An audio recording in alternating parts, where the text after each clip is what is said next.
Hi guys, welcome to the Pakistani family entertainment. तो कैसे हैं आप? मेरा नाम है और खुर्रम। मेरा नाम है वजाहत। तो यार भगवान राम जी को तो भाई साहब आभास हो रहा है कि हाँ, नीति भगवान राम जी को भाई भारत से दूर भारत लेकर जी जा से रही है। दूर कर रही है, लेकिन उधर राजा दशरथ जी को भी अजीब अजीब सपने आ रहे हैं। अब आगे देखते होता है क्या स्टार्ट। हाँ ना यार, ये अयोध्या की इस राज्यसभा में उपस्थित होकर आप सभी ने मुझे अनुग्रहित किया है। यानी कि सभा लग चुकी है। हाँ देख सारे आए हुए हैं यहाँ मंत्री। हाँ, सारे होते मेरे हैं। आदरणीय पूर्वजों ने अयोध्या का पालन पुत्रवत किया है। अपने पूर्वजों के पद चिन्ह पर चलकर मैंने भी अयोध्या का पालन एवं रक्षण किया है। वाकई इन्होंने तो बहुत अच्छे से जीवन की इस लंबी दौड़ में अब मेरा शरीर वृद्ध हो चुका है। सारी बात एक उम्र होती है तो मेरे कंधे अब राज्य का भार उठाने के लिए समर्थ नहीं रहे। अब तो मेरी दृष्टि भी कमजोर हो चुकी है। अच्छा नजर। ऐसी दशा में इस सिंहासन पर बैठकर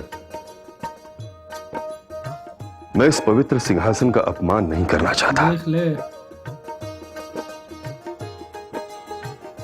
मैं राज्य के कार्यों से निवृत्त होना चाहता हूं। महाराज ये उचित नहीं है, ये उचित नहीं है। बोले सारे बोले सारे कह रहे हैं ये उचित नहीं है महाराज, ये उचित नहीं है, उचित नहीं है। इनको ये ये नहीं उचित नहीं है महाराज, एक ही बात कर रहे हैं। लेकिन इनको ये नहीं पता कि अगला राजा बनना है। परंतु उससे पहले मैं अपना उत्तराधिकारी नियुक्त करना चाहता हूं। हाँ, अब सुनोगे तो आपको पता चलेगा। आप सबकी सहमति से।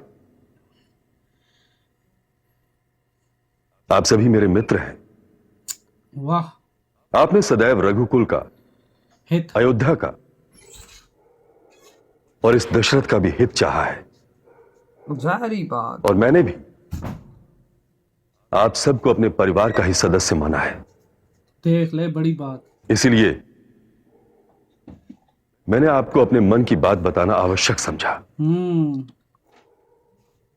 मैं अपने ज्येष्ठ पुत्र युवराज राम का राज्याभिषेक करना चाहता हूं। भाई कर दिया तो मैंने ये निर्णय सोच समझ कर लिया है। अब देखते हैं मेरे विचार में मेरा राम अब क्या बोलते सब हो? क्या बोलते हैं। अयोध्यापति बनने के लिए सर्वथा योग्य है।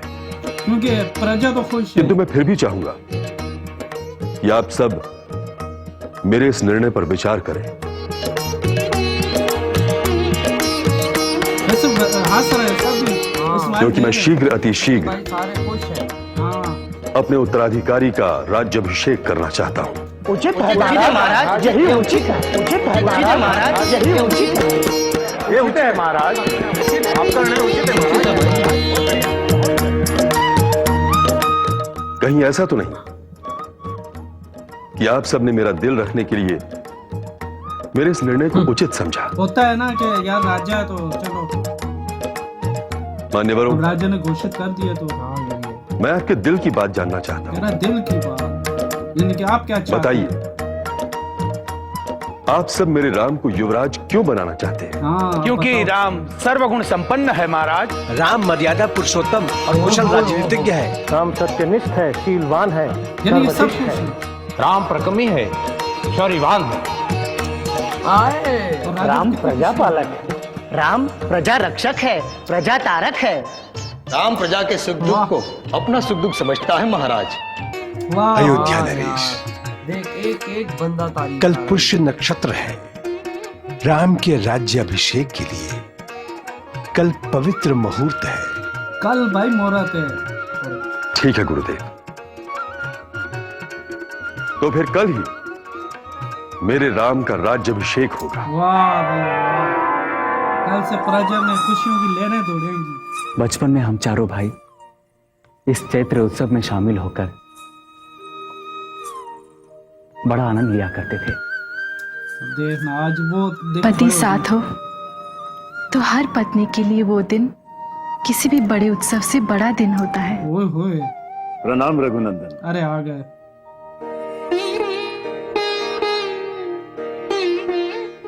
सुमंत जी, आप यहाँ?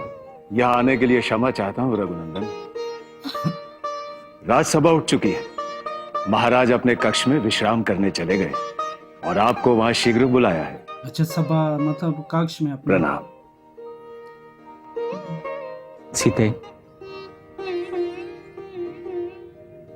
पिताजी ने मुझे अचानक क्यों बुलाया? आपका राज सिंहासन पिताश्री। होगा। राम,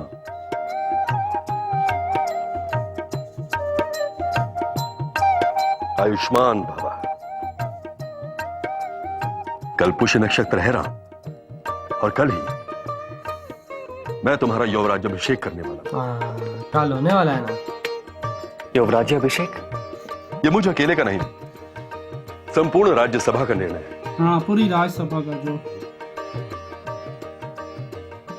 परंतु पिताश्री, मुझे राज सिंहासन का कोई आकर्षण नहीं। देखा, जानता हूं पुत्र, यार इनको राम जी नहीं। अलग हैं। किंतु प्रजा को, अयोध्या के मित्र राजाओं को, सबको चाहिए। सामंतों को, अमात्यों को, गुरुदेव वशिष्ठ को, इन सभी को तुम्हारा आकर्षण है पुत्र। हाँ, सबको इनकी राम जरूरत चाहिए। है, बिल्कुल। भरत और शत्रुघ्न भी यहाँ नहीं है। आप भरत के आने तक तो युवराज अभिषेक रोक सकते हैं ना? भारत के आने तक समय भारत किसी के लिए है ना? नहीं रुकता पुत्र। याद है राम, मैंने तुम्हें पहले भी कहा था कि पृथ्वी लोक का अंतिम सत्य मृत्यु ही है। एक न एक दिन मेरी मृत्यु भी होनी ही है। हाँ, वो तो टाइम पे लिखी हुई है तो। मैं वृद्ध हो चुका हूं पुत्र, लेकिन आप राजा दशरथ जी जीवन में सारे सुखों का उपभोग कर चुका हूं। भरत तक रुक जाइए। अब तो केवल एक ही इच्छा शेष है, अयोध्या के राज सिंहासन पर तुम्हें विराजमान देखो। यार, राम को तो हर कोई देखना चाहता है, लेकिन उधर मंत्रा बड़ी जहरीली तुम्हारे है, मन में कोई शंका है तो क्योंकि भारत जो स्पष्ट नहीं कहो। है, वरना वो कुछ भी साजिशें खेले। संकोच न करो। पिताश्री, हम चारों भाई साथ साथ पले बढ़े, चारों की शिक्षा, एक साथ चारों के व्रत बंधन संस्कार, यहाँ तक कि विवाह भी साथ हुए हैं। बिल्कुल। मेरा अकेले का राजा बनना, अकेले के राज सिंहासन पे बैठना, क्या ये उचित है?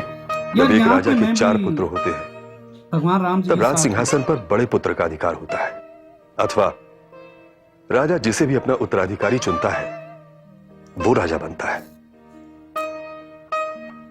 मुझे मेरे चारों पुत्रों में तुम सबसे अधिक प्रिय हो रहा, अरे वो तो किंतु है। ज्ञात रहे, अपना उत्तराधिकारी चुनने में मैंने किसी भी प्रकार का पक्षपात नहीं किया है। हाँ जी, सबके विचार जानकर ही मैंने यह निर्णय लिया हाँ। है जो सर्वथा उचित है। अब अपने मन में कोई शंका कुशंका मत लाओ पुत्र। मुझे पूर्ण विश्वास है कि तुम रघुकुल की परंपरा को 4 चांद लगाओगे। अरे 4 चांद 8 चांद लगा देंगे। अपने जीते जी मैं तुम्हें अयोध्या का राजा बना देखना चाहता हूं। आए, क्या तुम अपने पिता की आज्ञा का पालन नहीं करोगे? अरे ये तो, पिताश्री, ऐसा विचार आपके मन में कैसे आया? क्या आप कुछ भी बोले और वो आपका भगवान पुत्र राम जी राम ना बोले? हाँ, आज्ञाकारी है। आपका किसी को दिया हुआ वचन भी हाय हाय, दिया हो किसी को भी। मेरे लिए आपकी आज्ञा ही है। ओहो, देख किसी को भी, यानी कि किसी को भी दे देंगे। तो फिर स्वयं को राज्याभिषेक के लिए सिद्ध कर दो पुत्र।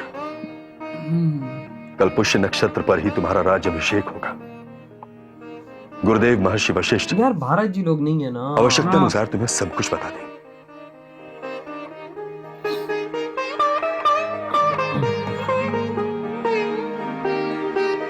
यशस्वी बाबा। यशस्वी भगवान।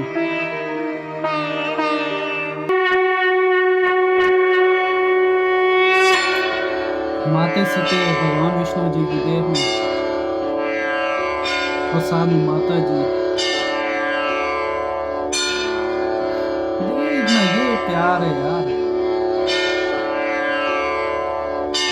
ये प्यार ही तो अद्भुत है यार भाई साहब। भाई मुझे पता है क्या वजह, डर किस बात से लग रहा है। भगवान राम जी कह रहे हैं भारत को आने दो, क्योंकि मंत्रा तुझे पता है भगवान राम जी के खिलाफ जहरीली बातें कर रही है। मैंने क्यों यहाँ पर बोला था कि जब ये मैंने क्यों ये बात अभी हाँ। की कि भाई वो लोग यहाँ पर नहीं है। और अगर फायदा उठाने वाले लोग उठा सकते और हैं। मंथरा भड़का सकती है, माता केके को भड़का सकती है, भरत को भड़का सकती है कि देखो राम ने कब्जा कर लिया, तुम नहीं थे तो तुम्हारी मौजूदगी गैर मौजूदगी में उसने कब्जा कर लिया। वो चीजें हो सकती है क्योंकि लेकिन- मंत्रा मौका नहीं कोई छोड़ेगी आग हाँ। लगाने का, लेकिन आग लगती नहीं है, लेकिन फिर भी डर लगता है। हाँ, डर डर लगता है भाई भड़कने में कौन पीछे हो सकता है? आखिर कब तक वो नहीं भड़केगा? जहरी बात है एक न भाई। एक टाइम आता है ना कि जहर करता है। ये मंथरा जिस तरह जहरीली नाग जहर का इंजेक्शन लगाओ तो जहर एक टाइम पे असर हाँ। करता है, लेकिन वही बात है कि बड़ी बात है कि अभी भारत जी बिल्कुल नहीं मानते इनकी बात। हाँ, होप सो वो- आगे भी ना माने, हमें हाँ। नहीं हमें तो 100% मतलब कंफर्म है कि वो भारत जी नहीं मानने और वाले। ना माता केके, हाँ, क्योंकि माता बिल्कुल। केके जितनी खुश होती, मैं कहता हूँ यकीन करो उतनी दूसरी माताएं भी खुश नहीं जहरी होती बात है। भगवान राम जी से। बिल्कुल इसमें और कोई भाई शक सारे नहीं। उधर देखा, सारे उनके मित्र राजा वजीर जो भी बैठे हैं वो सब राजी और सब ने भगवान राम जी की तारीफ हाँ, की। लेकिन पहले तो वो भी हो गया कि आप क्यों छोड़े अपनी सीट, लेकिन जब उन्होंने राम जी का नाम लिया तो सारे खुश हो गए। लेकिन भाई एक टाइम पे राजा ने बोला कि तुम लोग मेरे फैसले की वजह से तो भगवान राम जी को नहीं मान रहे हो। राजा कहते हैं अच्छा बताओ क्यों बनना चाहिए? फिर सबने तारीफें की वो यार। प्रजा के रक्षक हैं, उनका वो- ख्याल रखते हैं ये वो, लेकिन अब देखो कल आने वाला है, अब उनका अभिषेक है, हाँ। राजा अभिषेक, लेकिन अब आगे आई देखते होप कि हैं। सब सही हो। हाँ ना यार, अब आगे देखते होता है क्या, तो तो बाय। बाय।